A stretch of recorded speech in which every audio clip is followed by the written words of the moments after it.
সরস্বতী পুজো উপলক্ষে আমার বাড়িতে তো পুজো হয়, আমি অনেক ছবি টবি ছেড়েছি, সবাই দেখেওছেও, কিন্তু পুজোর নেপথ্যে যে ছোট ছোট টুকরো টুকরো গল্প বা স্মৃতি যা আছে সেটা আজ তোমাদের সঙ্গে ভাগ করে নিলাম। এমনিতেই কুমোরটুলিতে আমার বা আমার মেয়ের যাতায়াত মাঝে মধ্যে লেগেই থাকে, কিন্তু সরস্বতী পুজোর জন্য একটু বেশিই যেন হয়। মানে মেয়ের মনে হয় ঠাকুর যেন সব চলে গেল, আমার জন্য কিছুই রইল না।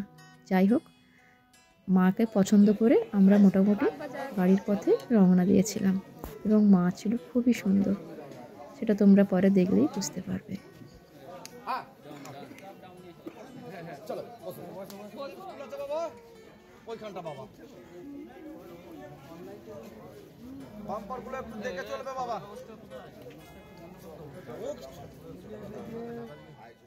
গত 2-3 বছর ধরেই পুজোর সাজানোর সব দায়িত্ব মোটামুটি মেয়ে নিয়ে নিয়েছিল।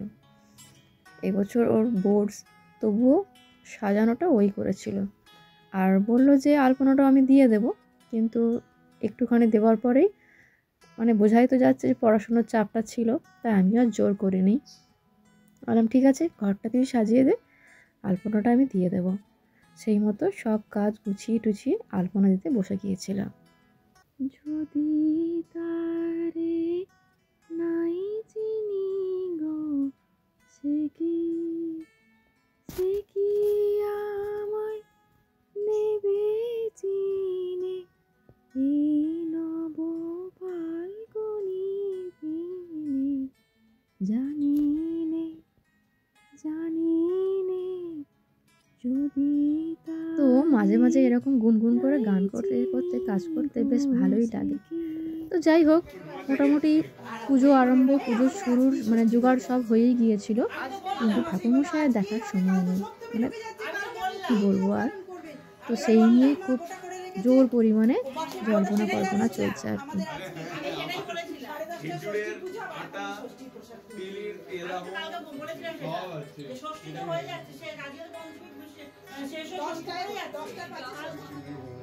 তো যাই হোক, সব কিছুর অবসান ঘটিয়ে ঠাকুরমশাই এলেন আর পুজো আমার শুরু হলো।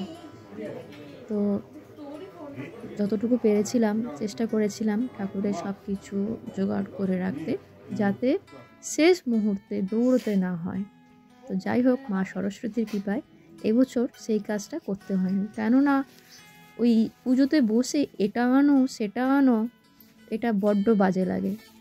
সবাই মোটামুটি পুজোতে মন দিয়েই বসে, মানে পুজো দেখার জন্যই তো বসে না, তখন যদি বলি যে এটা নিয়ে এসো ওটা নিয়ে এসো, ঠিক লাগে না জিনিসটা। যাই হোক, সব কিছু মোটামুটি ঠিকই ছিল।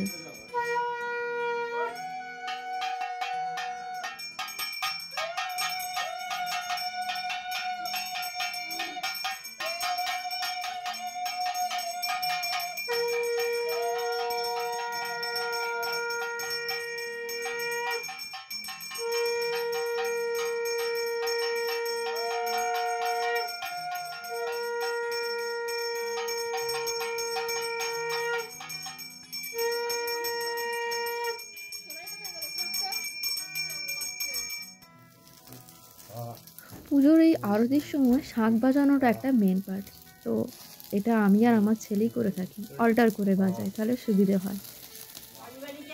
তারপর ছিল আমাদের ষষ্ঠী পুজোর রান্না, রীতিমতো পুজো মানে কমপ্লিট হওয়ার পরেই রান্নাবান্নার কাজ শুরু হয়ে যায়, তো সেটারই তোড়জোড় চলছে আর কি।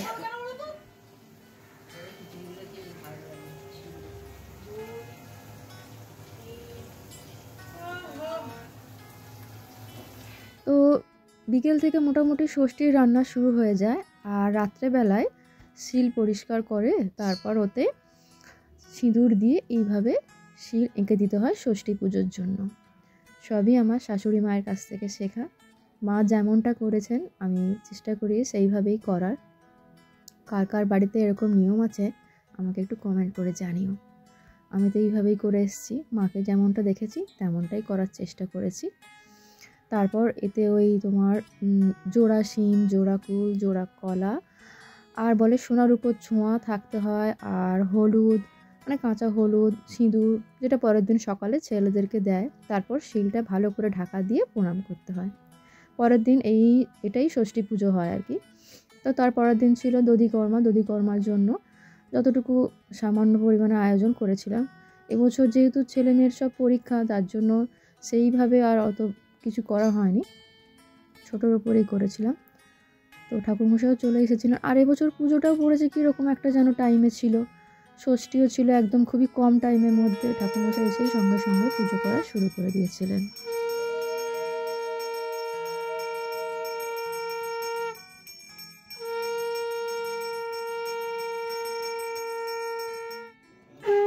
তো পুজো মা আসছে আসছে এটাই বেশ ভালো লাগে।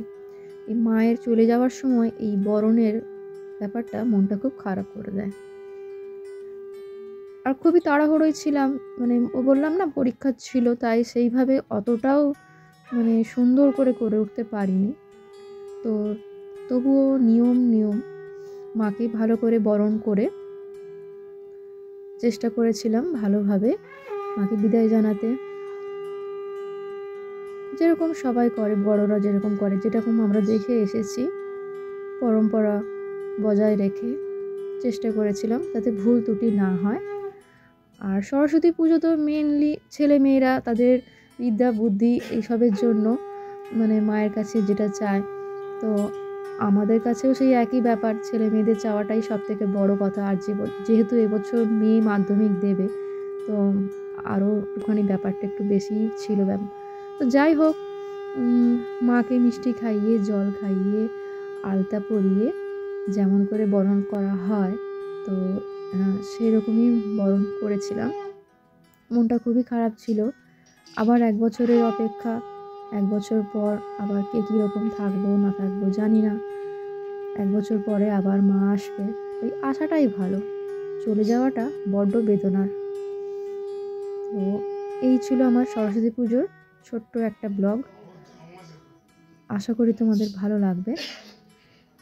আর কে কেমনভাবে পুজো করলে বা কাটালে কমেন্ট করে জানিও। আর পুজোর শেষে কিছু ছবি তুলেছিলাম, সেগুলোও রেখে দিলাম, ভালো লাগলে জানিও। ও আর যেটা আমরা সবাই বলে থাকি যে মা সকলকে সুস্থ রেখো, ভালো রেখো, বিদ্যে দাও, বুদ্ধি দাও, ছেলে মেয়েদের মাথা ঠান্ডা করো, যার যার চাকরির ব্যাপার তাদের চাকরি দাও। আর কি, মায়ের কাছে চাওয়ার তো শেষ নেই। মায়ের কাছে সন্তানদের সারা বছরই কিছু না কিছু চাওয়ার লেগেই থাকে, যেমনটা সবাই, এটাই নিয়ম নীতি হয়ে আসছে। তো যাই হোক, সবাই সুস্থ থেকো, ভালো থেকো, ধন্যবাদ।